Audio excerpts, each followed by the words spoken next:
On January 20th, Spaceflight Insider sat down with Moon Express about their plans for Cape Canaveral. So the reason why we're here today is to make an announcement of new growth for Moon Express. Back in November, we talked about the hope of a permanent presence here on the Space Coast. We introduced a partnership with NASA under the Lunar Catalyst Program and with the Kennedy Space Center to do the initial tests of our lunar lander spacecraft at the shuttle landing facility, which we conducted in November and December very successfully. So now we're pleased to announce that our permanence is going to be growing here on the Space Coast, and we're going to be taking over the very historic Space Launch Complex 36 at Cape Canaveral. And we're just so honored that we're able to do this. It's through a partnership with Space Florida, under the wing of the 45th Wing, and really with support from all over Brevard County, Kennedy Space Center, Cape Canaveral, Space Florida. All of these entities are making it a welcome place for us to come. We'll be bringing immediately 25 or 50 new jobs to the area. We'll be investing $500,000 worth of capital into initial infrastructure improvements to get Complex 36 up and operational in an immediate way. Immediate means right now. We are currently back up at this shuttle landing facility doing new tests of our vehicle.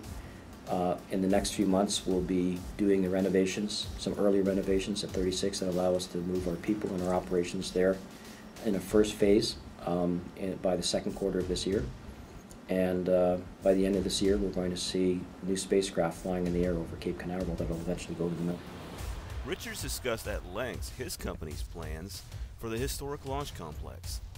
These facilities here are what we're going to be developing. So we'll be investing, and you can take notes, we'll be investing initially about $500,000 in capital into refurbishments.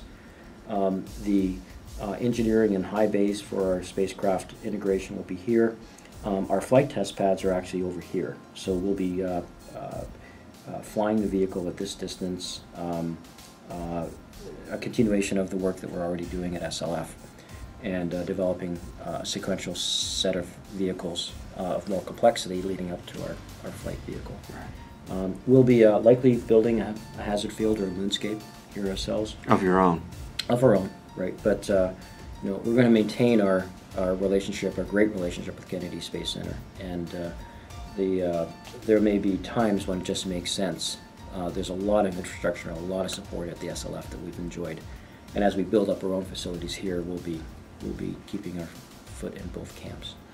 Slick 36 was used to launch numerous Atlas boosters, with the site being decommissioned in 2007 and many of the structures there demolished. We're here looking down at Kennedy Space Center and Cape Canaveral, some of the familiar territories, the shuttle landing facility here and the VAB here. And Cape Canaveral is here. Space Launch Complex 36, which will be our home, is tucked right near the south end of the Cape Canaveral launch pads.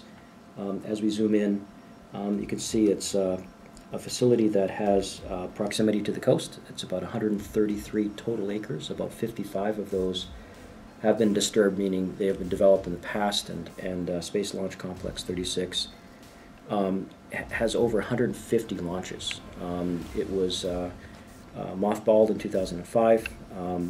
The gantry towers were torn down, but its history includes the original surveyors to the moon, the Pioneer spacecraft and the Mariner spacecraft. So the early spacecraft that explored our solar system and our closest partner, the moon, all came from 36. So it's dripping in history. And now we're going to be able to move in as a commercial player and redevelop the facilities that were there. We're looking at about 40 acres here. There's Moon Expressway, comes from one of the main corridors of Cape Canaveral, and we have a mission control center that we'll be developing on the west side of the facility.